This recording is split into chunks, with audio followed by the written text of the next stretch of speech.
So hi, if you haven't met me before, my name is Ibukun and I'm the founder of Come Tech with Us. We're pretty much just a community that helps people sort of navigate, careers, getting into tech and basically thriving and building a meaningful and impactful career. So we provide resources and we provide tools, tips, and tricks, everything, all the works and, workshops like this as well to sort of help people navigate that, their careers pretty much. And today's workshop is going to be about change, just mastering change in your career. It's definitely, sometimes tough to adapt to changes or to, just like thrive in the midst of change and in the midst of like transitions through your career. And I thought it would be a good thing to explore, whether you're just starting out in your career or whether you're in the middle of your career and you're thinking of growth or even exploring new horizons. I thought like this would be a good one to talk about, and who better to discuss this with than Shaito. Shaito has managed to transition through like a different background into tech, and even within design, she has explored different facets of design. So I thought she would be a great guest to have on the workshop this evening. Without further ado, on how to master change and how to pivot your career successfully. So give us a minute. Yes. Hello, hi Shaito, how are you? Hi, I'm well, thank you. Yeah. Thank you for joining us in the middle of your holiday. Thank you I for appreciate the having me. dedication. And I'm really excited to sort of get into the conversation with you. But before we do, why don't you just introduce yourself, what you do, where you work, and then we'll get started. Okay. My name is Sheto. I work at Paystack as a designer. I work on both brand and web. I've been at Paystack for 3 years and 8 months. Yeah, 3 years and 8 months. So yeah, I Nice. joined as an yeah. All right. I guess the reason why I wanted you to come and talk about this topic was because you transitioned, from architecture into design. I know obviously like there's some obvious parallels, like when you think of like design and architecture, right? But I think what was the motivation behind I'm done, architecture takes a while, you go, you do your masters, you do all of those things, and then, you decide to transition to a totally different, or maybe not totally different, but like a different career. How did you sort of come to that decision of, okay, design is the thing that I want to do? It happened by mistake, to be honest. So in my third year of uni, I needed help with a project. So like design studio, there were things where we need like some graphic design, Corel Draw help. And my friend was busy, he couldn't help me out. So I was like, okay, let me just like try to do it by myself and give him for feedback. Because you know that thing where if people see that okay, you're doing something, they're more inclined to help as opposed to them helping you from scratch. Yeah. So then I helped him. Sorry, I did it, and then he was like, "Oh yeah, this works." And I was like, "Oh okay." Then I just started like doing things, and I was showing him for feedback. And then I think the next semester there was college week, and I got drafted to the committee for the Yeah. design side, and I just like sort of continued, and I just kept at it. To be honest, Okay.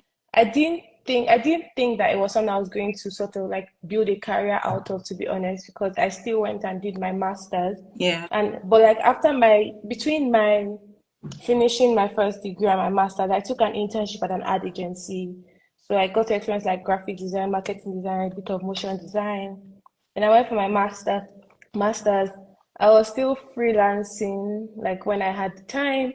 I actually applied for graduate roles in product design, but I didn't get any.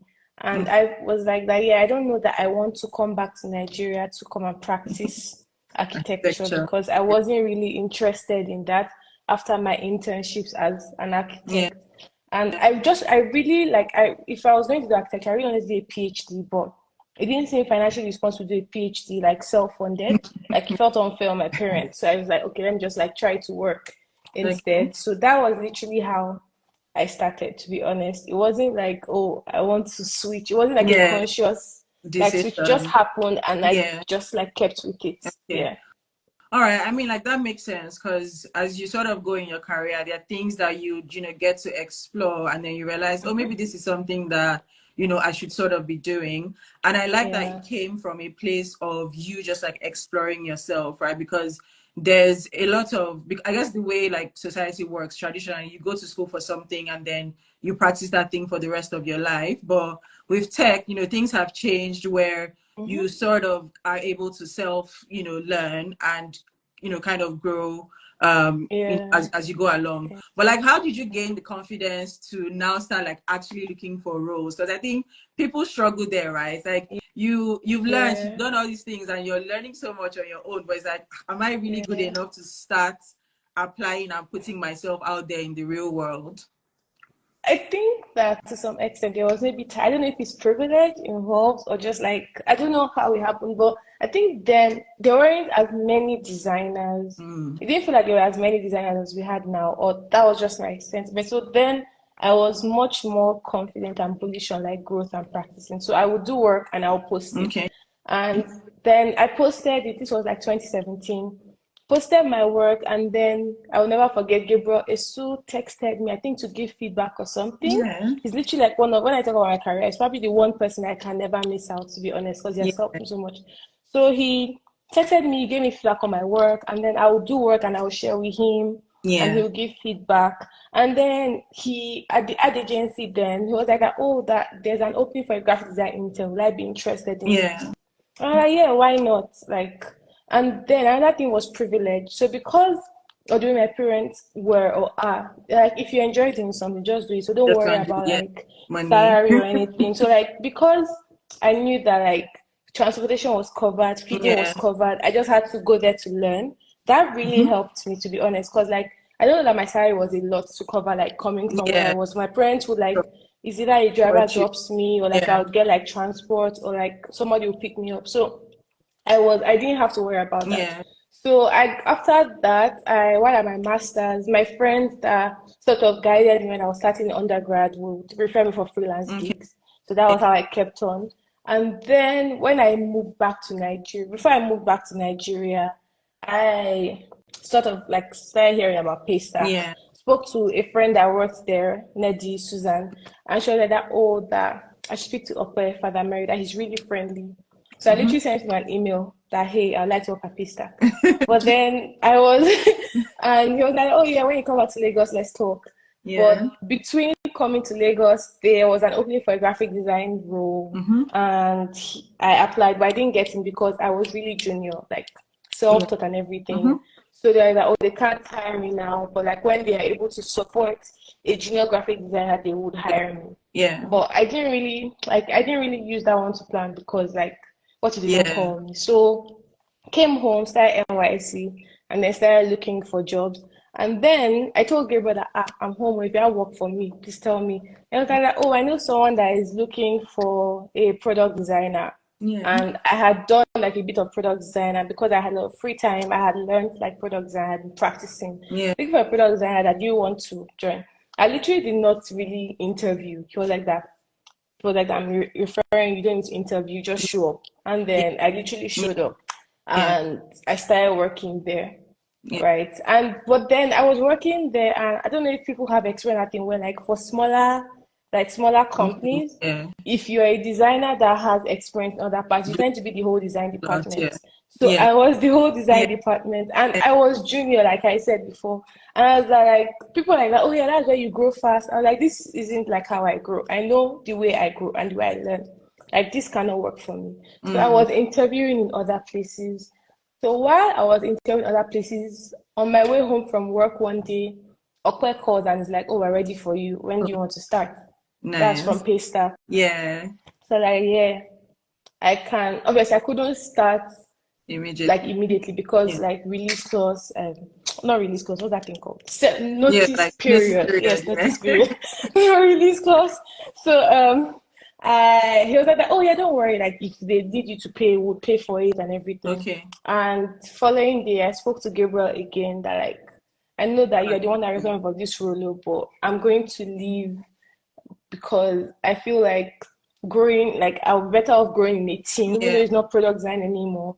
But I just feel like I'm at the point of my career where I need a team to help me grow and learn faster, like get reviews. Because Yeah. something about getting feedback from actual designers, not from like, no share to developers, but I just like getting that from designers. I have been at Yeah. it for a while. Yeah. And like, I just feel like as a junior designer, it was really important for me to grow within a team. Okay. And even if like it means that at that point, it meant like forgoing what I thought was like the path I wanted to do, which is Yeah. something that I struggled with later on. But in the end, like I feel like it all worked Mm. out. So Yeah.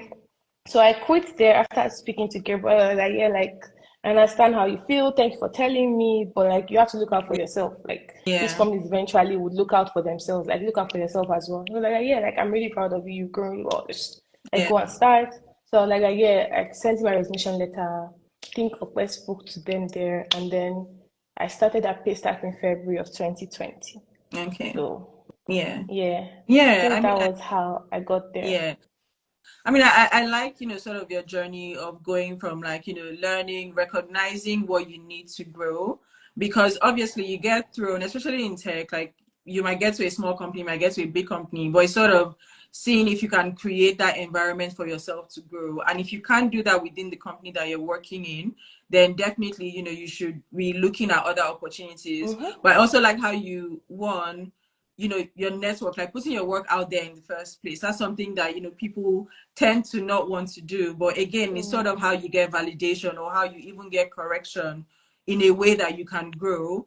And then getting that correction, but like even pursuing that as like, oh, this is somebody that I would always send my work to as a point of, okay, give me feedback. I think that's definitely one thing that you would need, regardless of what position you are, whether you're first year in your career, you obviously need feedback from people who have done it before. But even as you transition, it's like, give me feedback, what I need to do to grow. Like, this is the work that I've done. What can I do better? And I sort of like that you touched on that as well in the beginning of, okay, I wanted to do this project, but it makes sense for me to have done something and then go to someone and ask for help rather than, oh, I'm helpless, so come and help me. But there's Yeah. a bit more, I guess, in a sense, like commitment from other people to help you when they see that, you've helped yourself. So Mm-hmm. I think those are definitely things that I'm hearing and I'm picking out, right? I guess before we sort of, deep dive into like your journey through design, there are, very common misconceptions around like, graphic design, product design, UI, UX, front end. Could you just kind of like talk through really like as a designer or a product designer, like what is your main priority or like what is your day-to-day, as a product designer? Um, That stuff.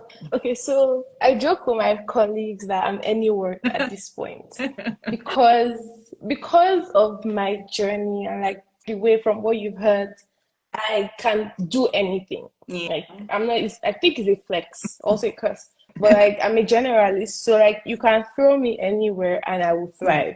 So because of that, the past 1 year at Paystack has seen me do things like, so last year, I think you were still Yeah. here. So last year we did like this whole merch thing that we just were like, oh yeah, I want to produce our own merch. Yeah. So I basically designed merch and made sure that the production came out really well.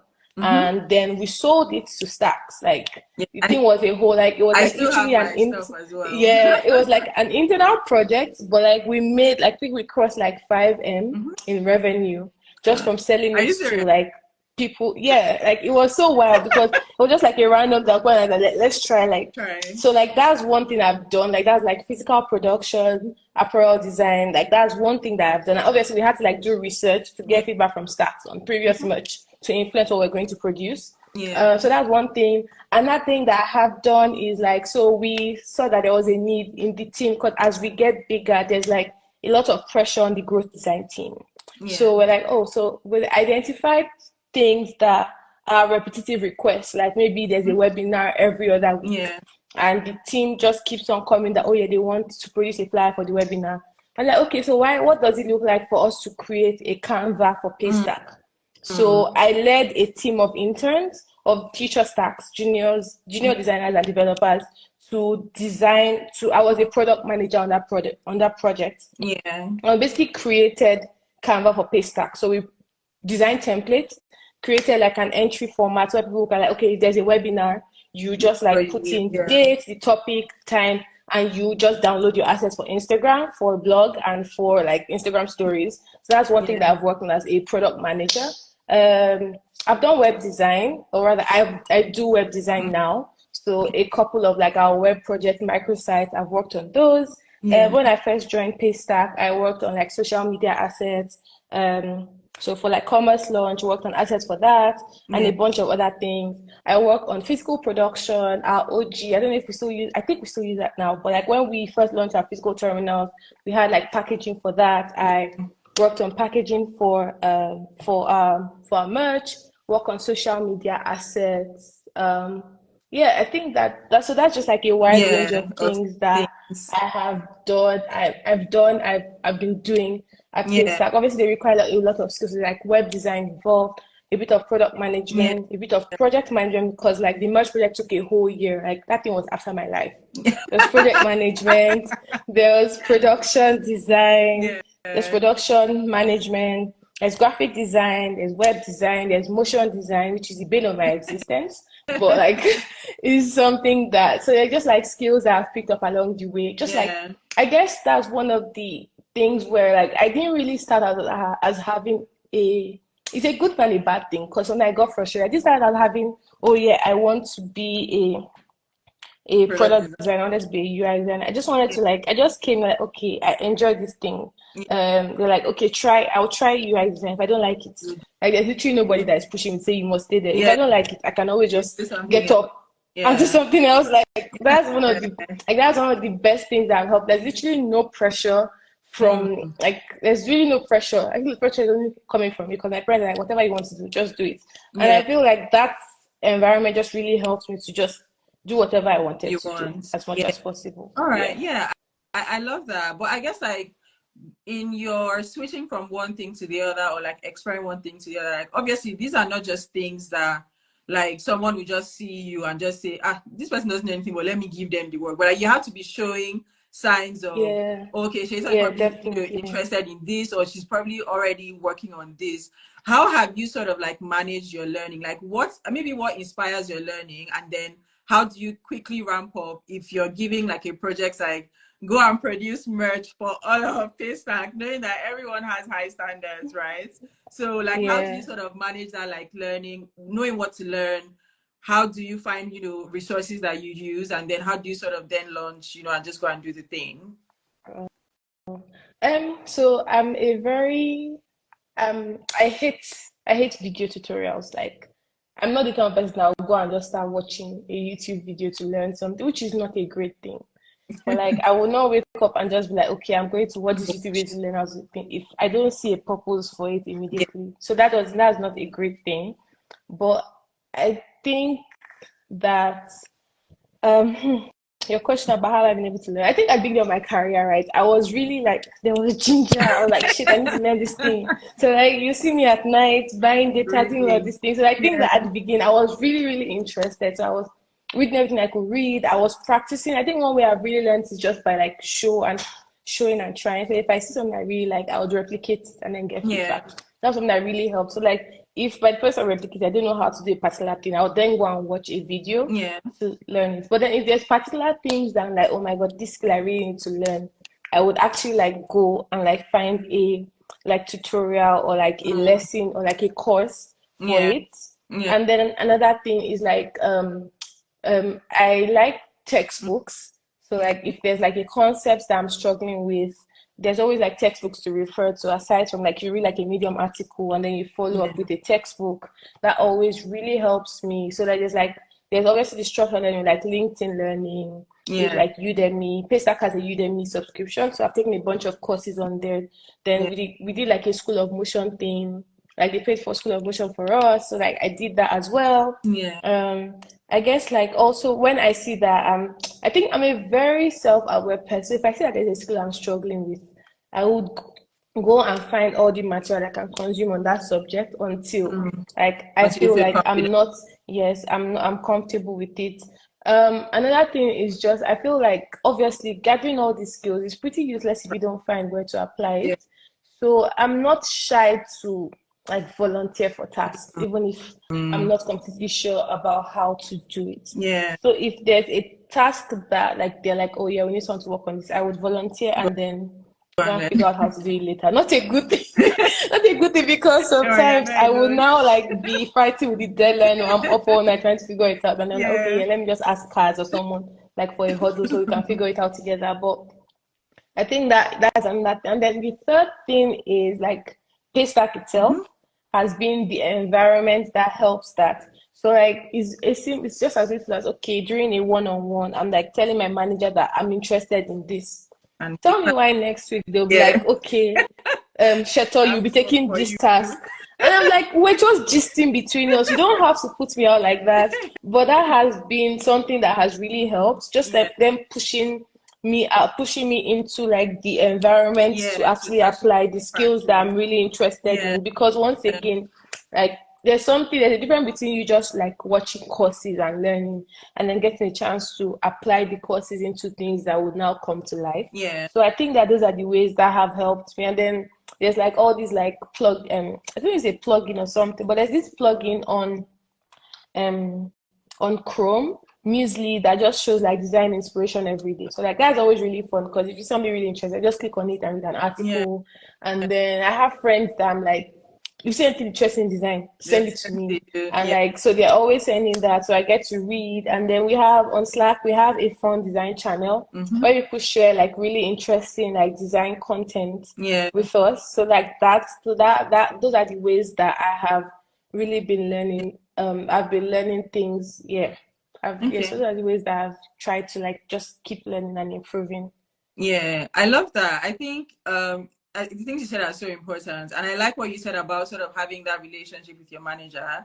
And I think on Twitter the other day I was saying like your manager can literally like make or break your career, right? Because Mm-hmm. if they put you in a space where you're free to experiment, you're free to learn, sort of knowing that, if I make a mistake, this person will obviously have my back, right? I think that that's really important. I think it's one of the top things that people should even be looking out for when they're looking for jobs. Like Definitely. if you're between jobs, trying to scope out or speak to people and say, how safe is this place, like psychologically, in the sense that obviously I'm trying to learn and I'm trying to grow, and to do that I have to practice. But if you're not going to make room for me to do that, I might as well just carry my curiosity and go somewhere else. Because I Yeah. had the same experience at Paystack as well. Like I'll be like having a random conversation with Lochnan, and then the next week I find myself, let's go and do this observability thing. I'm like, guy, relax. And even Yeah. what you said about volunteering for work as well, I think that's really key, because you get to learn on the job. As you said, like you're reading textbooks. I love that for you, because I hate reading textbooks. But like you're reading textbooks, you're consuming all these contents, putting yourself sort of like immersing yourself in the world of like design, right? But what does it, what's the benefits if you don't end up practicing it? At the end of the Mm-hmm. day, getting the practical, experience, hands-on experience is really what helps you, to Yeah. thrive in your career, really, I would say. So, I like that you have those like things that you hold on to. And I think one of the things that I also like so far that I've been hearing from you is just like having that network of people that know, what you're interested in, so that they can Mm-hmm. send you content or even refer you, for roles as well. Because again, Yeah. networking is really important. And I think Mm-hmm. you sort of, touched on the fact that, upper culture, like, oh, they're ready for you. But I think there's a sense of you got ready for the actual work. It's not like, oh, they just handed it to you on a platter of gold. Yeah, you got ready in the sense that you were doing the networking, you were talking to people, you were getting feedback, you were honing your skills. Mm-hmm. And it's sort of like when that opportunity is ready, you're on it, Yeah. you're ready to kind of take it on and make it, a thing that you do really well. So I Mm-hmm. love that. Mm-hmm. And then I guess I would say, how do you sort of like manage the difficult transitions? Because I know like it can be an easy thing to sort of be able to do all of these things, gain all of these skills and do good work, because there's the part of like you take on something, you volunteer for something, but then it becomes difficult. And I remember you guys had some issues of, with the merch at some point. Like, how did you sort of manage that difficulty to the point where it's today something that you're talking about successfully, not as something that you did that, you just flopped or something? All the time, manage. I like how you think I manage. But gosh, I think that once again, I feel like the theme through this conversation has literally been like the people. Mm, But I feel like people are literally everything. mm, Like, is speaking like now that I realize that, oh yeah, like I have been networking, even though I hate that word, but it doesn't feel like deliberate. But I think that something that has helped is just like the fact that I'm not doing it on my own, right? mm, So there's something about like, okay, if like I feel like if you're trying like there's something about okay, you as a like someone that works somewhere, you're doing something. yeah. But like if people at the top have buy-in, like Mm, they are interested, and you've been able to get them interested in your work, yeah. you know that like they have your back, even if like it seems like it's not going well. Yeah. So that was something that really helped. Like the fact that like Okwe and I were literally Do in it it together. together. Okwe is the head of design at Paystack. So like Yeah. it just helped with like confidence issues. And then secondly was the fact that because it was an internal project, we had as much room to fail. Mm, And like because like just by nature of who stacks are, that just like really kind, empathetic people. yeah. They're like, okay, this is what is happening. We're really sorry, and this is it. So I think that also points to communication, just communicating clearly and being Yeah. as transparent as possible, just telling them that like this is what is happening. Because I think that I know that obviously people like, oh yeah, Nigerians are people are wicked, but I feel like at the core of it, if you communicate and put yourself in someone's shoes, like they're not irrational, they're not Yeah. crazy. They will not like go off on you because you didn't meet up with them, because it's literally not in your control. Yeah. So I think that carrying your stakeholders along, Mhm. communicating very clearly, setting expectations, and just letting them know that this is what I know, Yeah. and I'm telling you what I know Mhm. because this is how it's going. If it changes, I will tell you. So by building that relationship of like, they know that you communicate very clearly, you are Yeah. transparent with them, you are not trying to cheat them. They're always like like you're building trust with them. Yeah. So like Yeah. even if the project did not go as expected, They next sort time they of will know. still Yeah. trust you to Mm-hmm. do it because they know that you've learned from your mistakes and Mm-hmm. you did not like you weren't malicious. Like the failure, even though it didn't fail, like Yeah. if that project did fail, it wasn't by like your Your own. inactions, Yeah. or like you did your best, they saw you doing your best, but like it was Yeah. just showing you in your contract. Know that because you've learned from that, we can actually trust you To again do for something bigger. that. So I Yeah. think that Yeah. those are the things that help. So just like buying from people that are senior to you in the organization, Yeah. communicating clearly to build Mm-hmm. trust, being very transparent to build trust once again, and just like once you build that trust, and also like I think that documentation also helps, just like Mm. writing your learn. There's something that's different between like saying and just like writing so that people can Go actually back learn to from it it. as So like well. people Yeah. can go back and see like you've shown your work, they can go back and see that, oh yeah, like after the whole thing I literally had to wrote an internal article on what producing material. So Yeah. like if people want something like that in future, they already know that this thing is really, really hard and you need to like just pull up your socks and be ready to like Yeah. go all in if you want to get really good work done. Yeah. So I think those are the things that have helped. Yeah. Yeah. I love that. Like, show your workings, definitely. Yeah, I think that that's a good way to think about it. So, like, communication, you're being very transparent, and then getting buy-in from stakeholders. I think I want us to sort of touch on that a bit because obviously, like, as you go through your career, you should ideally be taking on like basically work that is bigger than you. So, and as you take on more work that's bigger than you, people are looking at you and like, okay, this babe that is saying that she'll do this work, let's see how she'll do it. But then really, I agree with you in terms of like when you have like that buy-in, it's sort of easier to say, oh, I tried it, but it no work, or I tried it, but like it's slow. But like, how do you sort of have that conversation, in the first place of this is this idea that is potentially bigger than me that I want to sort of, try and tackle and then start to get their support? Um, I think that is once again back to what we spoke about like just being a safe space. I'm going to keep using Paystack because that's literally the only place I've worked for this long, like almost 4 years.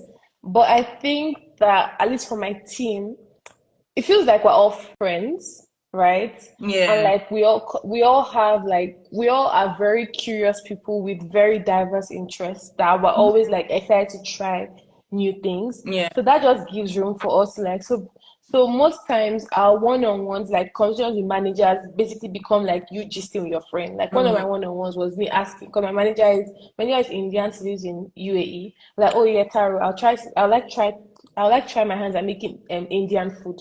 Send me your favorite recipe. So like Yeah. when there's that like kind of Relationship.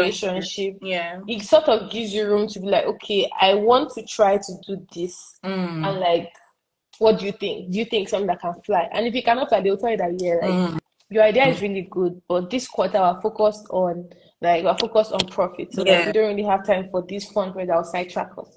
But like next quarter, bring it up again and we'll talk about it. Right. So I think that just like having that good relationship with people, like, what's that word? What's going up?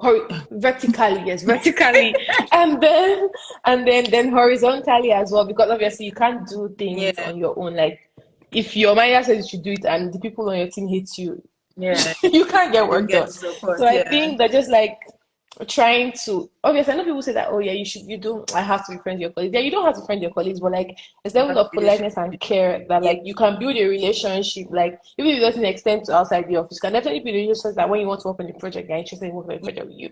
So Yeah. like by the time you build that relationship, like there's something I'm working on now that like I was on leave, but like because I had basically been haranguing my colleagues and like I've been begging them and there's relation, they were able to like continue working on it for me Yeah. while I was out of office. So I think that those two things sort of help, just like having a relationship with your manager, like top, and then Mm, with your colleagues. And I guess you like the person and your credibility. Like if you've mm, done bad work in the mm. past, it's Yeah, it'll difficult for them to be trust you with hard. something big. But like Mm. if you've shown a track record of like learning from your mistakes, owning your Yeah. mistakes, like Yeah. communicating clearly, and obviously proving that you're trying to like do your best work. There's, I think, a chance for them to trust you on like a really big or like ridiculous project hire.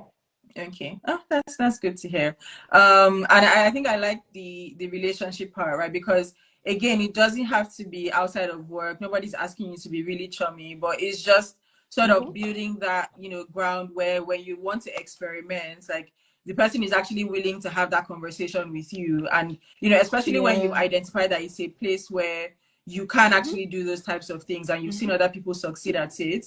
It's sort Mm-hmm. of your opportunity to just get in and be like, okay, definitely I want to, like I want to try my hands at things, because again, Yeah. it's to try and do, like, that's the big, that's the fastest way to grow, right?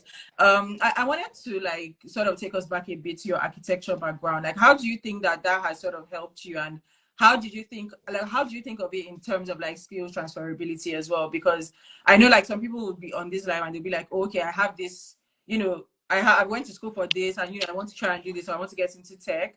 How do you sort of navigate that to say, okay, yeah, like this is a skill that I can probably use, in my new career?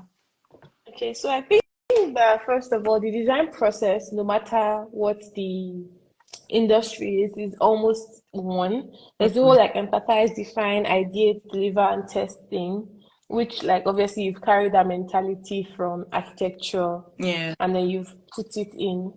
That's the first thing. I think the second thing is the architecture school, we have a lot of public critique sessions. So Mm, like because of that, you learn to you obviously take sometimes feedback. people struggle with, but you sort of learn to take feedback and share your work publicly Yeah. because like architecture school is literally like so the crits just like you presenting all the work you've done for the semester in a room and then supervisor just comes with red marker and like this is rubbish. Try again. So like if you face that, I feel Yeah. like You you are developing probably skills. like developing skills and like taking a beating, which is not like it's not a safe environment, but like it's just what it is. So those are the two things that those are things that I've learned. And also like case studies. Some that we used to do a lot, like trying to like when we're trying to like do new projects, we would like literally have to study things that are similar to what we've done before. Yeah. Which is something that like you do in design a lot. Like if you're trying to like do something, you have to obviously go and check like, okay, how have people Done. solve this problem? Yeah. How did they solve it that was not quite right? And Hmm. how can I improve their solutions? Yeah.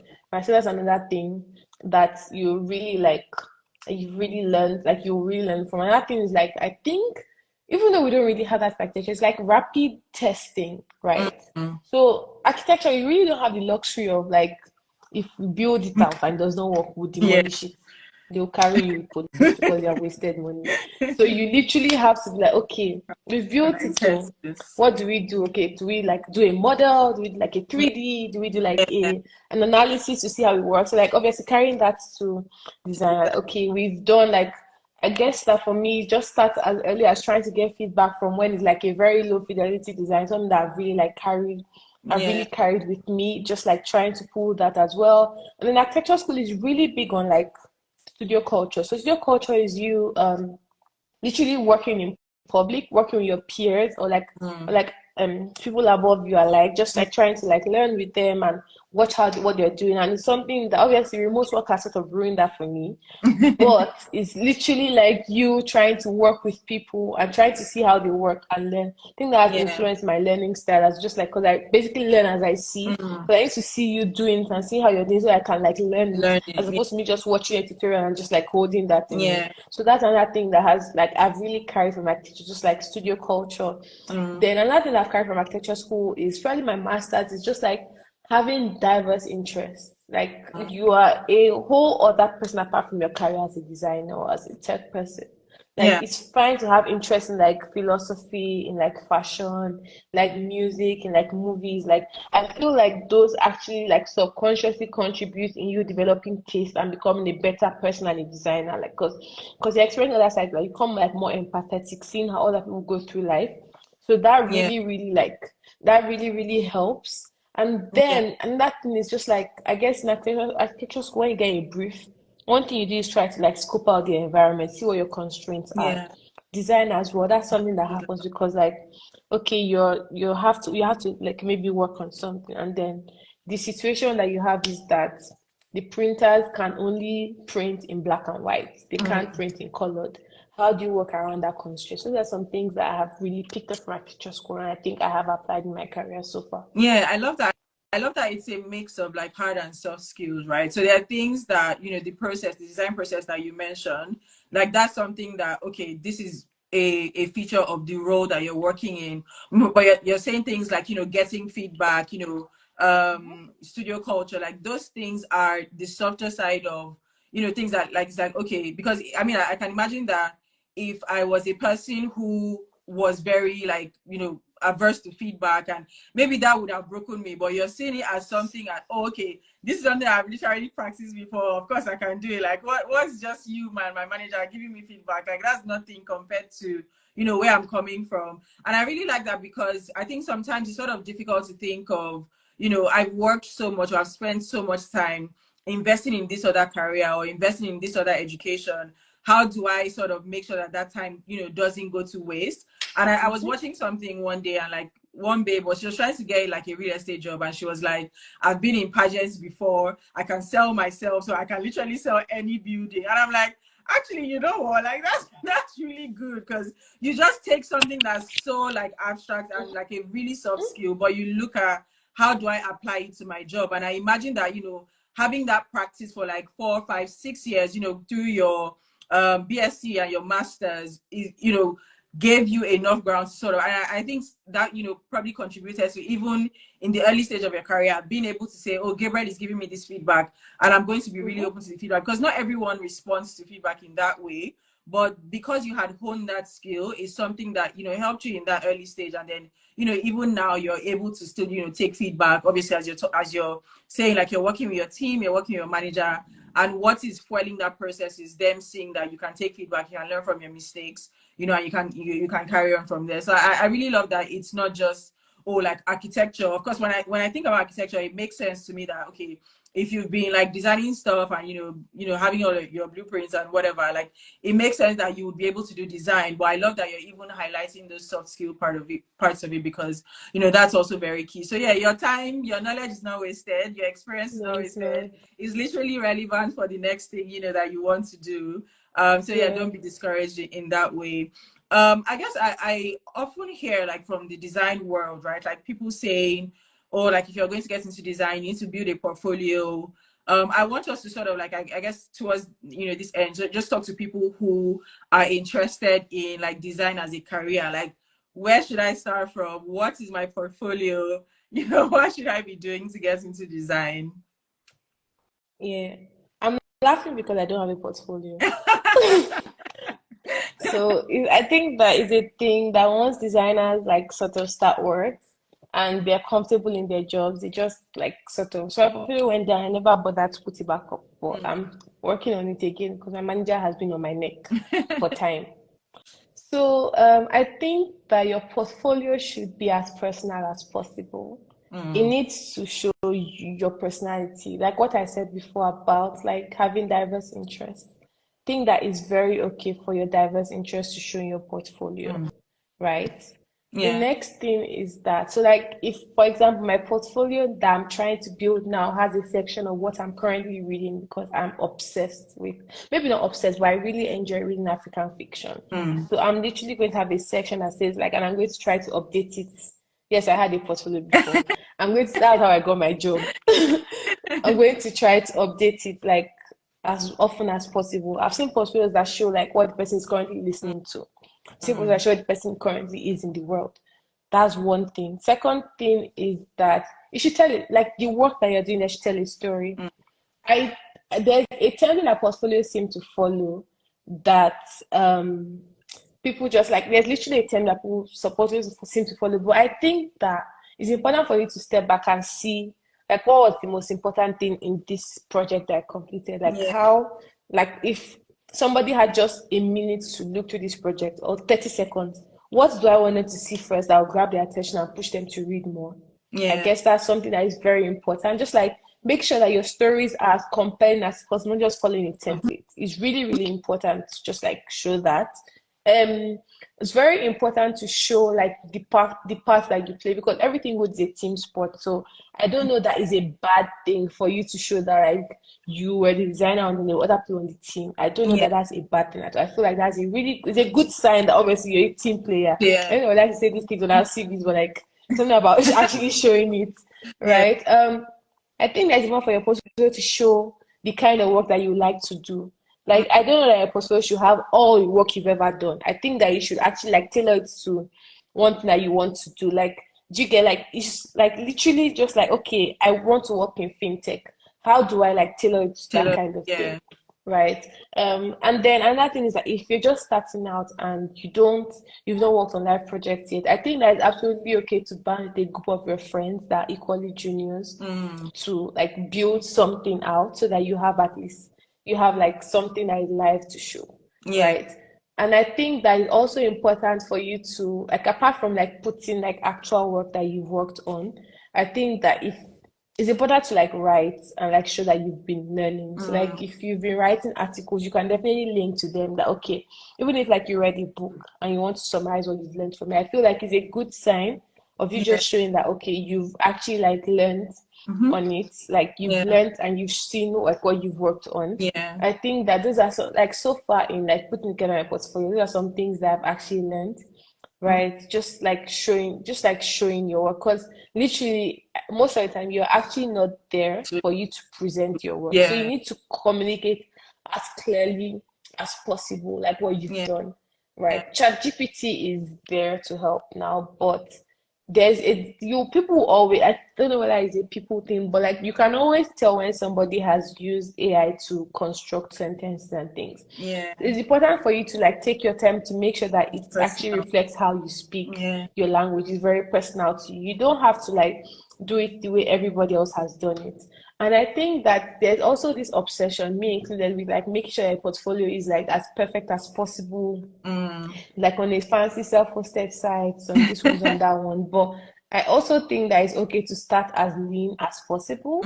Like if it's literally like maybe a Behance thing that you can do, I think that is fine. And Yeah. like eventually work your way up to like a self-hosted thing. So like I feel like for every stage in life, like for every stage of your career that you are in, there's literally a way to present your work and sell yourself as much as possible. I don't Yeah. know if I've answered the Yeah. No, question, but at no, least I I love don't know that. that I'm the best person to give you advice because I'm a defaulter, but from a defaulter to someone that doesn't want Respect. to default. Yeah, so Yeah. here are some things that I think that would help Yeah. you. No, I love that because I guess I've sort of heard people say, or even if it's a project that you haven't actually worked on, but it's just, you're practicing and you're showing your skills, put it on your portfolio. But I love that as that thought of what industry do you actually want to work in, So even if you're just making up stuff as you go, if you know that you want to work in fintech, you should know that whatever practice that you're doing and whatever you're going to end up on your portfolio, like it should sort of push you towards like maybe you're designing like a fintech app or whatever that represents that this person is interested in the industry. Because to be fair, like as a hiring manager, like that's something that people look at. They want to sort of look at and say, oh, does this person actually have experience in this field. Domain. If I have like Yeah. two people that are equally good, and I see that someone has had experience in the field of, you know, in the industry that we're recruiting for, I would obviously want to go with that person. So if you can demonstrate that, you know, that would be really good. And I like the personal angle as well, because again, like, people want to work with people they feel like they can relate to. So if you actually come off as not just like this very perfect portfolio, but like you're adding in things about, you know, what makes you you, what makes you different, what perspective are you sort of like designing from, I think, you know, it would make a difference. And again, like, design is such a collaborative role, like, because you're obviously designing in some cases for other people to implement, right? So you have to be able to sort of show them that, oh, if this person comes, like, they're going to be relatable, right? Or they're going to be, you know, sort of integrated well into the team, and you know, the culture will sort of will not suffer. So, you know, I definitely like those tips. I think before we sort of like continue on, if you have any questions, there's a like speech bubble with a question mark. So just like leave your questions there so that we can take it towards the end of the session. But I think we have about 15 minutes more, so we'll just keep talking until like a question comes up.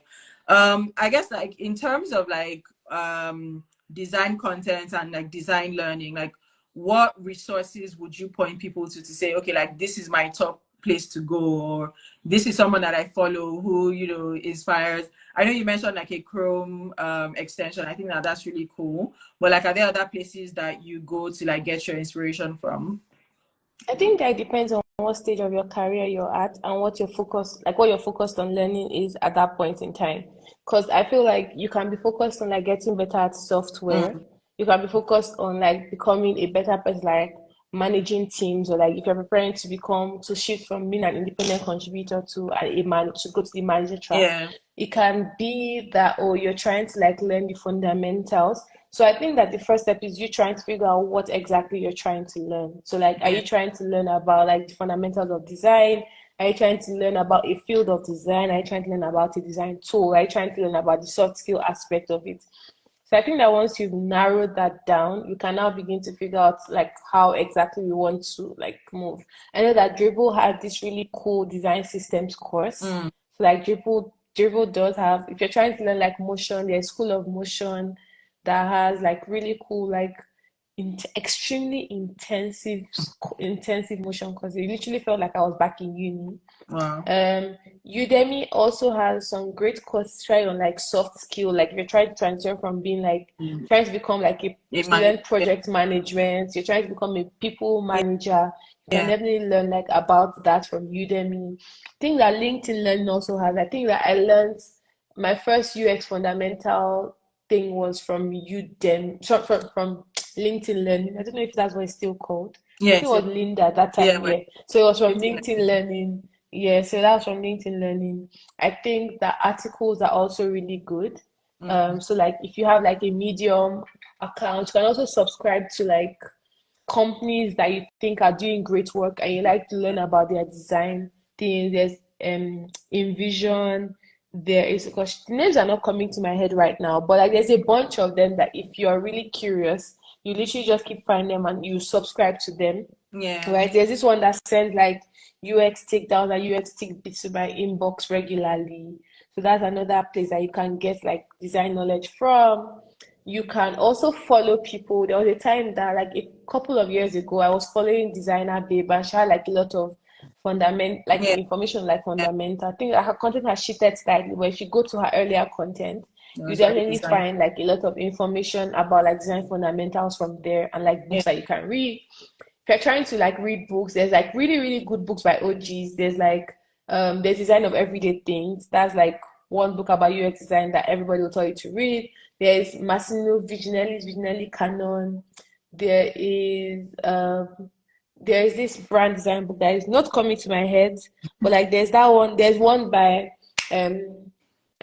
How to Design by Micheal Beirut of Pentagram. If you're interested in brand design, it has case studies and everything.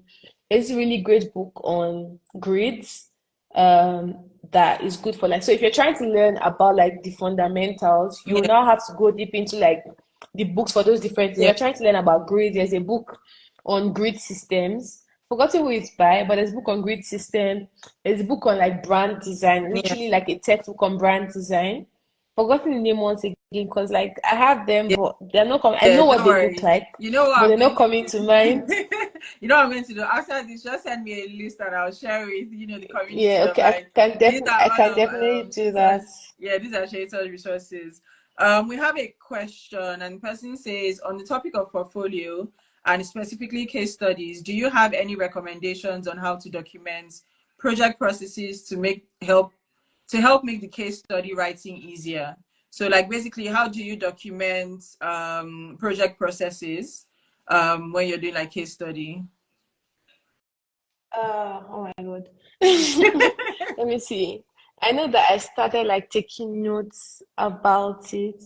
Um, cause okay, let me check. There was one particular portfolio that I really liked. I wrote down what I liked about it. So let me just like look through it and speak through. I'm trying to sneeze. Okay. Sorry. Yeah. It's loading now, but I honestly, I'm not the best person to answer because I don't want to tell you like I don't want to tell you this, but like this person, what I really like about this portfolio was like, so the person talked about their role, then the person mentioned the team. I'm not sure you really have to, but you can do that. You can mention the timeline of the project and the status, which means like, okay, how long did it take to do it? And like, is it live? Is it in production? etc. Then an overview for people that don't want to like really go in. Yeah. And then you can also like try to like put like highlights and like takeaways at different points. Like, okay, like maybe you did like some research or like testing. So not research, like if you did like questionnaires and all of that. Let's say you did like that kind of thing, research at the beginning, like and there's insights that you feel like they are really like insightful. Gosh, that's so terrible. Insights that you think that are Are very relevant, I guess. yes, you can actually share them. Just show that like you're someone that values research, right? It's always important to show like your screens. If there's interesting like prototyping that you did, like maybe there's a really cool animation somewhere. Always try to show that so they can see like your visual skills. I think that that's very important. You don't always have to that if you tested, you can always like share like what testing was like. You can always like say like yeah. So like this person actually talked about like their research. What did the research show? Like what information they learned from the research, right? You don't. I don't know that you have to do the whole like okay, this was the persona, this was this. Except maybe it's like something that is really really specific that you don't know that people know about. You Yeah. can actually try to do that. But I also feel like overall, it depends on the project. You are the one that works on the project. If you're the one that like, oh my God, like if like before I worked on this project, I didn't think that this was something that was really like I didn't know that it's something that everybody that I didn't know it was something that it was a thing that I had to know. I think that it's important to share it. Yeah. Right. So like those Yeah. are the things. But honestly, once again, I'm not the best person to answer it. I feel like you need to actually go and research by yourself because me, I'm a portfolio defaulter. So just go research and figure out what exactly you want it to look like. If you just keep checking the internet, people are always sharing examples of portfolio I think are really great. Yeah. Just like check those and you definitely find something that helps. Yeah. I love how you keep saying you're not the person to answer it, but you keep giving us tips. But I think definitely like I like that idea of like, looking at as many as possible and then sort of deciding, what is my style, right? And what should I be taking from this. So I think really with documentation, it's Yeah, a just continuous yeah, process of like honing your yeah. writing skills as well. Mm-hmm. Yeah, you're going to I say. think I just remember something that I really like when people ask their portfolio is literally like what you learned in that project. Mm, Like it can be very random, like maybe something as random as um like whiteboarding is important or like it's very important to like testing in like as like just like showing that you can actually learn learn. from that project. Yeah. And then another thing that I really like is when people just like, okay, maybe what I would have done differently, like in retrospect, or what I would do, like if I'm trying to iterate on a version 1.2 or a 2.0 of this project, like what would I do for that? So Yeah. I think that's another way to look at it. Okay. All right. Thank you. Yeah. We have another question, and I guess you've touched on this a bit, but maybe just like a quick summary of like maybe I'll rephrase the question slightly. Like, what are the top skills that you valued, from your architecture background now as a designer? Mm, okay. I think teamwork, like working with groups and like just like being able to like studio culture, Yeah, something that I really valued as a designer. Um, basic research, like being able to like do look at case studies and learn from what people have done, so I don't have to make the same mistakes, so I can do whatever they've done better, or maybe just like still like an artist, to be honest, because sometimes that's literally all you have yeah, to do. Um, Taking feedback well. That's one I still struggle with, but like just being able to like being open to feedback because you're able to share your work in public. Um, Testing, really like being open to testing with very rudimentary models. It doesn't have to be like a fully formed thing for you to test. Like, can just be like, oh, a cardboard or a straw board thing that we'll test with. That's yeah, another thing that I really learned from design school. Also something that I didn't mention before, like not being afraid to sketch. mm, Like our tutors literally would ask us to like always carry sketchbooks around.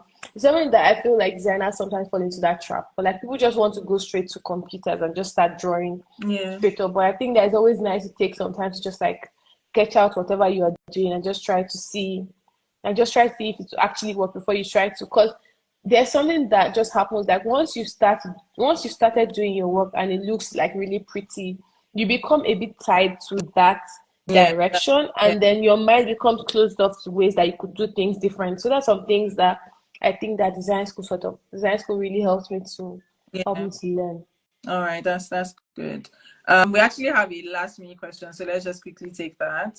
And I think it's interesting. I actually had this question in the back of my mind, like, um, not exactly, but like they're asking, will you have done anything based on your experience? Would you have done anything different on your journey? If yes, what would that be?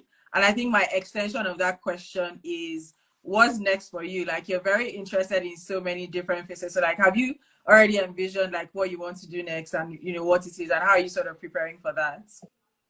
Okay. So I guess on the one hand, I'm grateful for my journey and like everything that has led me here. I think that on the other hand, if I had known better, I might have studied like computer science in school, Hmm. right? So maybe that's something that I could have done better, to be honest. So those are like, I don't know if that helps answer the question. Yeah. But I guess overall I'm grateful for like my journey. I don't know that I would have seen myself coming this far when I moved back home in 2019. So I'm very grateful for everything that has led me here. Um, what's next for me? To be honest, this year has really been one of those years where I was just being, if that makes any sense. I didn't have like any grand or lofty goals. I just wanted to just like live and just Yeah. not be aspiring to anything. So like so I'm for because this was when my mentor and I literally had to sit down and like, yeah, it's actually okay not to have any like lofty goals at points in your life. Mhm. But I guess what's next for me is um making my portfolio. Actually finishing my portfolio is a really like it's literally like a Q4 goal for me. Yeah. And I think that I want to so I recently like switched to web design. Not switch per se, but I recently like took Yeah. that up as part of my responsibilities at work. So I want to actually like keep learning and keep getting better at that. So like I guess like learning more on web design is something that is very important to me right now. So like that's the Yeah. skill that Yeah. I'm looking to learn like in the next year. And then people management, like this year saw me leading like a bunch of projects with like teams of people, and I got feedback on like the things I could have done better while leading those Yeah. projects. So it's Yeah. something that my manager and I are going to try to work on, just like figuring out like better leadership styles and people management styles. So those Yeah. are some things that are important to me in the coming years. Yeah. Yeah. I love that. I love how you're going with the flow, but you have all these goals. Really good. Before we go, where do you want people to find you on the internet? Gosh, don't find me. But if you're really trying to find, you can find me on Twitter. My handle is this with an underscore in front. Um, I used to have an architecture podcast that is now closed. It's called Studio 400 Podcast, and you find everywhere that you listen to podcasts. I am interested in African fashion, so I have an Instagram page called What Rafiki Wore. That is a microblog, and there's good old LinkedIn, to be honest. If you Yeah. really want to talk, you can always find me there. All right. That will be my final question. Thank you so much for joining us. And thank you to everyone who has, been here, engaged with us and asked us questions. It was really good to have you. So yeah, for contact with us, obviously you can follow us on Instagram here. Same handle on TikTok. Yeah, I'm really trying TikTok. I just joined TikTok like 2 days ago.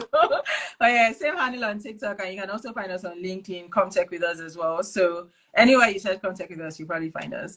So yeah, thank you so much, everyone, and have a good evening and a good weekend. Thank you very Bye. much. Thank you. Bye. Bye.